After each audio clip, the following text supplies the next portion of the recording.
Hey everyone, haven't done a new serious unboxing video in quite a while, so thought this would be a good opportunity, something interesting to show. It's not really a brand new unboxing, but it's new enough where it's definitely worth the, and I've shot it before, so I've already taken it out, so it's not a true unboxing, but it's definitely something to see. So this is the Smith & Wesson 500 Magnum, and so I thought I'd have a little unveiling here. There it is. It's been checked, so we'll check it again, because I know some people freak out with that. Nothing there, nothing there. Oh man. So there it is, the Smith & Wesson 500 Magnum. It's been out a long time, so I'm sure everything's been said about it, but it's new to me, so I thought I'd have one of these unveilings here. I think the obvious thing is it's freakishly big. It's giant and it's heavy. How big is it? Well, so for comparison, this is a Glock 19. Just because everybody has a Glock 19. And this is really what we're talking about here. Glock 19 versus this monstrosity here.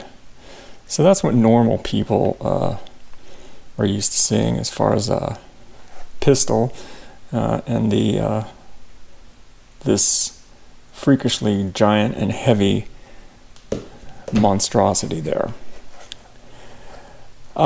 If you've seen my channel before, you probably know I'm a Desert Eagle fanatic. I have many. So big bore guns aren't anything new to me, but this was a quite a stretch for me to buy, because it's revolver and it's as big as they come. So it's a good place to start my Smith & Wesson collection. But just for comparison, I thought I'd put it next to one of my Desert Eagles here, just for size. And let's kind of tight quarters here, but there you go. There's a good shot. It's hard to get all of them in the frame here, so it's quite a, yeah, it's they're both big. They both weigh about the same. They're about 5 pounds. So it's like holding a brick when you shoot these. But that's the size difference between this and a Desert Eagle. About the same weight, excessive and very heavy. Now what about this? This is, as far as the gun itself, what I've noticed right off the bat, the tolerances are really tight on this. You can just feel how well made this gun is. That's nothing new to anybody who owns one. You could see the difference between the cylinder and the barrel. It's very tight here. And it has to be because of the pressures this generates. You'll see in some of the video, the flame that comes out of here is just huge, and it rivals this as far as spitting huge flames. But I guess any 50 caliber would. It's got the muzzle brake. It's interchangeable. Not sure how much that helps. I'll get into the recoil here in a bit. So there's that. Now, why would you buy one of these? I just bought it because, you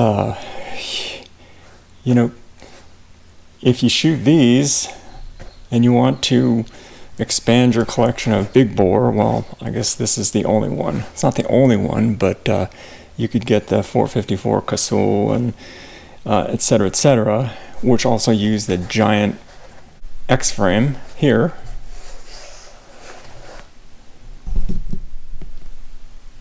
and a host of others that also use this large frame. But the 500 is the 500. This is the flagship. This is the standard for big bore, well-made revolvers, in my opinion. Recoil. Recoil is, you know, and I want to say this, and I'm sure if you own one of these, you already know this, but a lot of people don't know this. Recoil on these 500s it's almost solely based on the type of ammo you're using. I tried a bunch of different ammos. The weakest I tried was the AMS-Core. It's almost not even a Magnum round. But if you want to get used to the gun and just, you know, test it for function, the AMS-Core might be a good choice, but it's pretty boring. It's such a big and heavy gun. It's made for full loads, and that's definitely not a full load by the 500 Smith & Wesson standards. I've tried anything up to the 700 grain.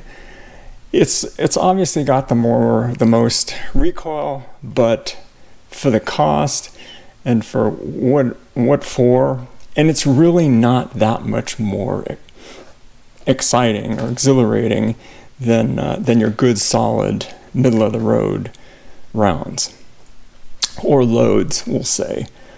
This is what I like. This is what I highly recommend. The Underwood 350 grain jacketed hollow point, 1912 feet per second. The energy level on this thing is off the charts.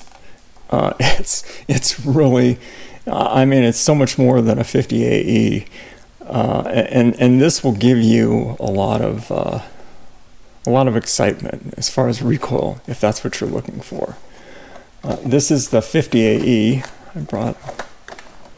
You could see this is a stout 50 AE for the Desert Eagle, and it's 300 grain rated at 1580 feet per second versus 350 grain at 1912 feet per second. I didn't write down the energy level, but like I said, this is off the chart. It's really off the chart. Here's the round itself. Here's a 50 AE. They're both giant. They both produce extreme energy. And just for, you know, comparison, there's the 9mm.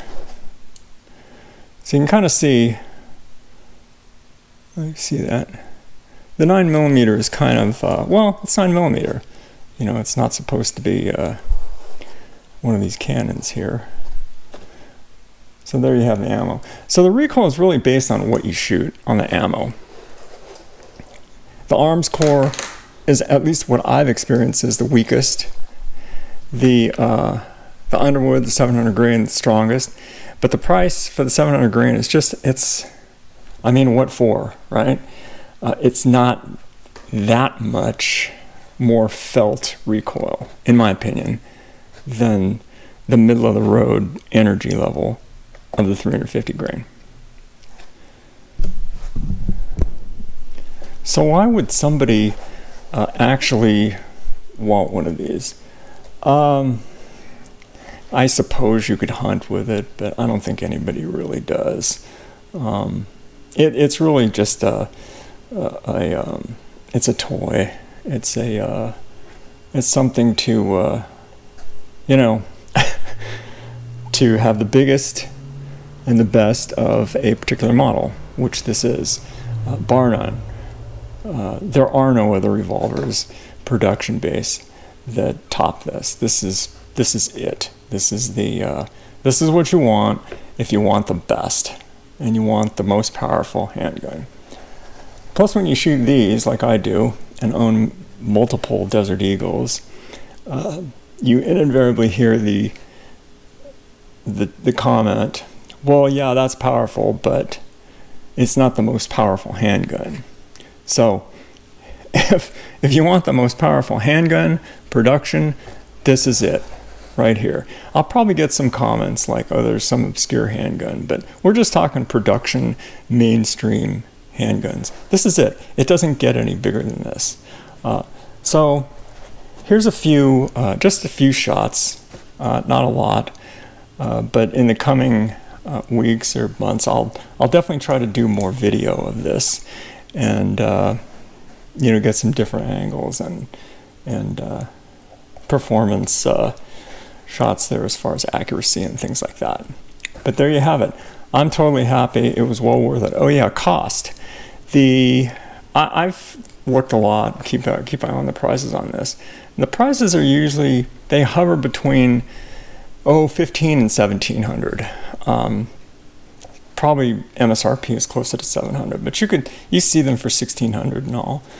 The good thing is they're if you live in California, they're legal in California. Almost all the large revolvers are legal in California, which is surprising. It's surprising that, you know, this is a fully legitimate gun, knowing California, but it is, and it's one nice piece of work here. So that's it.